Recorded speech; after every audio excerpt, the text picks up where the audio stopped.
As announced, this year's Sunday Dharma talks will be mainly focusing on Chapter 7, The Principle of the Nature, and Chapter 8, Buddhahood, from the scripture of the Founding Master.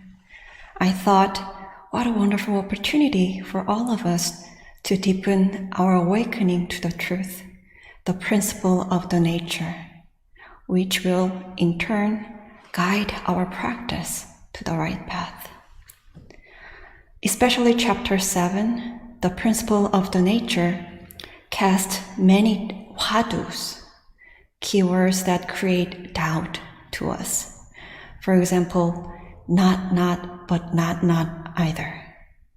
What on earth does that mean? The hwadus help us generate the sense of questioning, without which we cannot have an awakening. Hwadus are like guideposts that direct us to the original principle of all things in the universe and the principle of our self-nature. So, being able to understand what a hwadu means with our minds is like being able to read a guidepost. But what's more important is for us to actually get to the destination.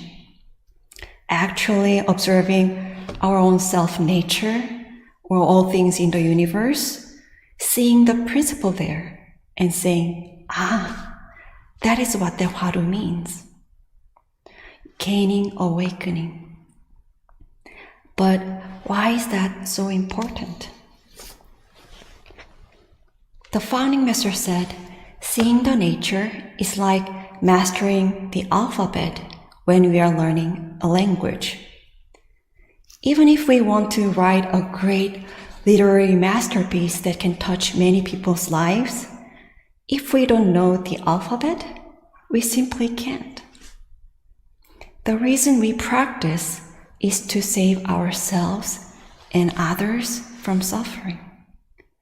But if we don't see our own nature, if we don't know the principle of the nature, no matter how much we want to save ourselves and others, it will be the same as not having the most basic tools to do it. We can't save ourselves, not to mention others.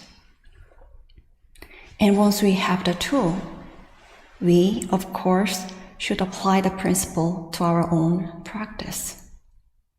So today, I'd like to talk about one of the most fundamental hwadus for us.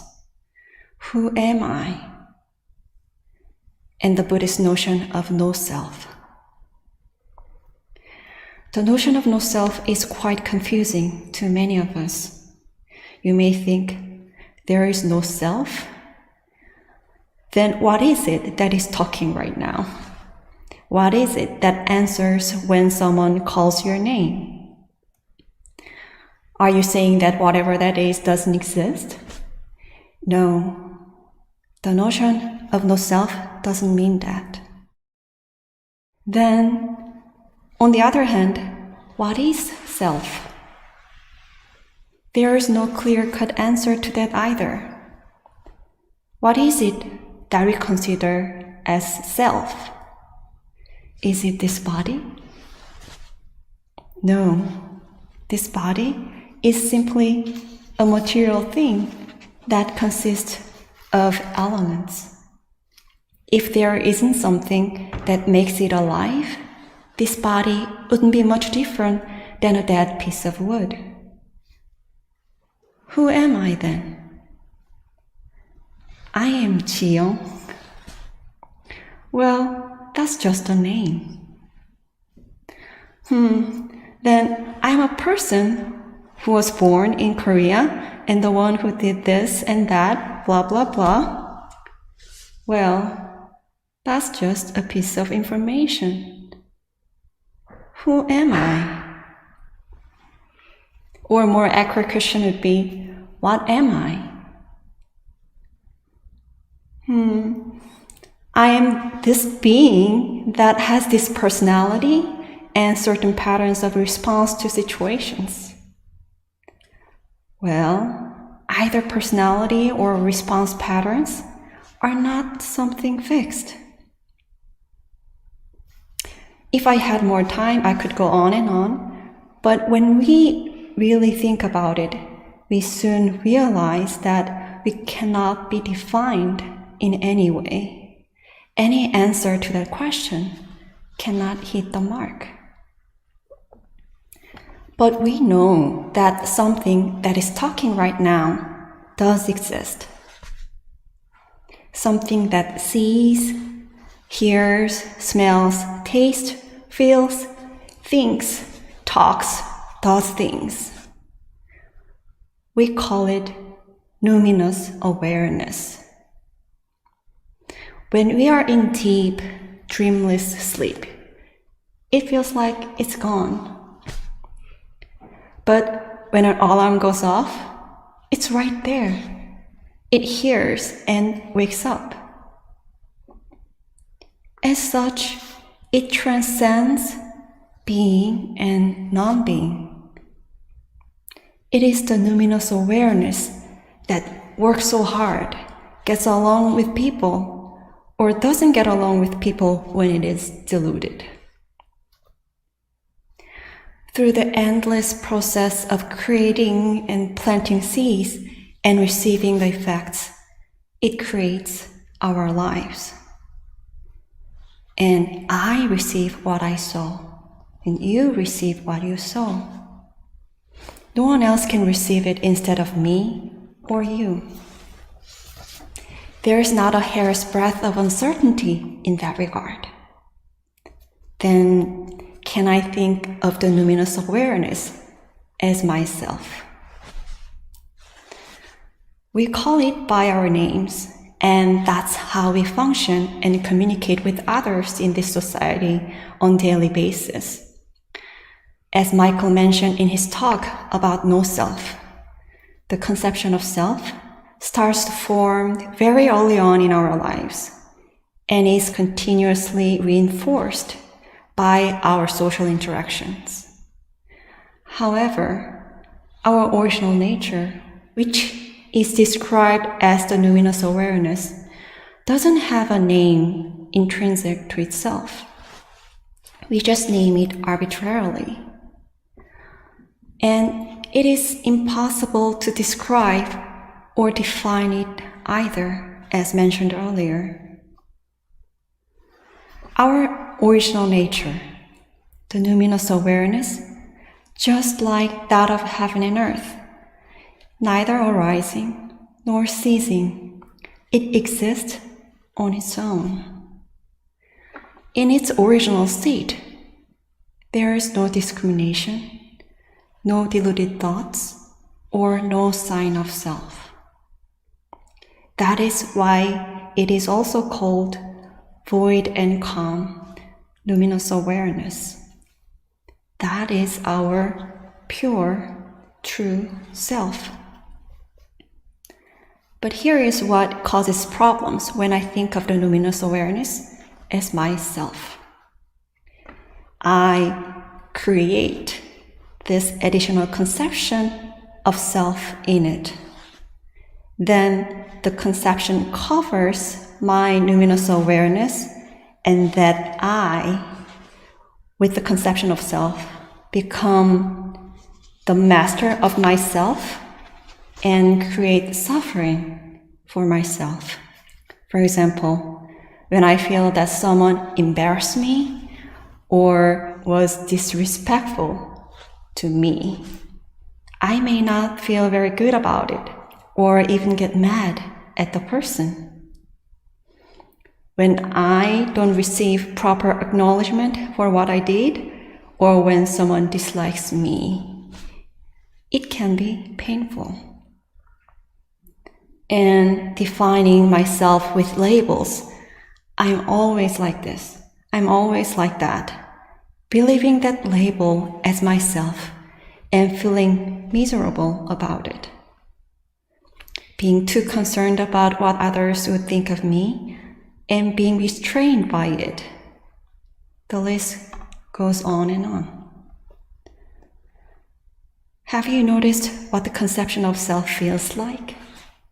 It's about trying to reveal and leave a good image of ourselves to both others and ourselves, whatever a good image means to each of us. So when that attempt is frustrated, we experience suffering. The conception of self is simply a delusion that is created by our mind. That is what the Buddhist notion of no self means. In the original state of void and calm luminous awareness, there is no conception of self, no sign of self. The luminous awareness can function and do all sorts of things without having the conception of self, just like heaven and earth. Then, what would it be like to practice no self in real life? To begin with, we need to ask ourselves whether we want to continue this suffering. The conception of self is the root for conceit, greed, hatred, and delusion. Do we want to continue suffering or to become free? If we want to be free from the suffering, then we should firmly decide that we'll no longer be lured by this delusion. Next is our practice in real situations. One day, I was arguing with someone. I found that I was repeating myself over and over again, saying, "No, that was not my intention. No, that's not what I'm doing." In that moment, I saw the root of what I was doing. I was trying to say, I'm not that kind of a person. I'm better than that. It was the conception of self and me trying to be protective of the deluded self, being defensive. When I realized that I was holding on to a delusion, I was like, what was I doing? At that moment, the conception of self was gone. Nothing lingered in my mind to bother me. There was nothing more to persuade or argue about. To deal with the conception of self, we should be able to notice it when it is functioning as soon as we can. That is not always easy. But when we feel disturbed, angry, embarrassed, or feeling down on ourselves, there is a good chance that the root of it is the conception of self. Try to see whether any attempt to reveal and leave a good image of ourselves to both others and ourselves is there, or whether that effort is being frustrated. If yes, then that's it. That is the conception of self, which is delusion. But struggling to get rid of a delusion doesn't work, because it is like trying to get rid of ripples on the surface of water by stirring it with our hands.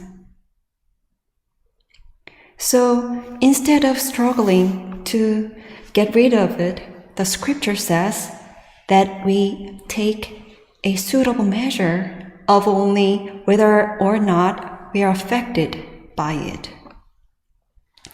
It's like checking and examining our mind to see whether we are being swayed by the delusion. The mind that is taking a suitable measure is the mind that is free from the delusion. In that moment, the conception of self vanishes of itself. Practicing no self is not an easy task. However, there is a verse that guides us to a fast route to know self. Wrapping up, I'd like to leave you with this 화두. 무아, 무불아. No self, no non-self. If we study this 화두, we'll be able to realize that the no self is the true self, and the no self is the great self. I hope we always continue on this path together so that we all can let go of small egocentric self and embrace the whole world as our great self, saving ourselves and others from suffering. Thank you.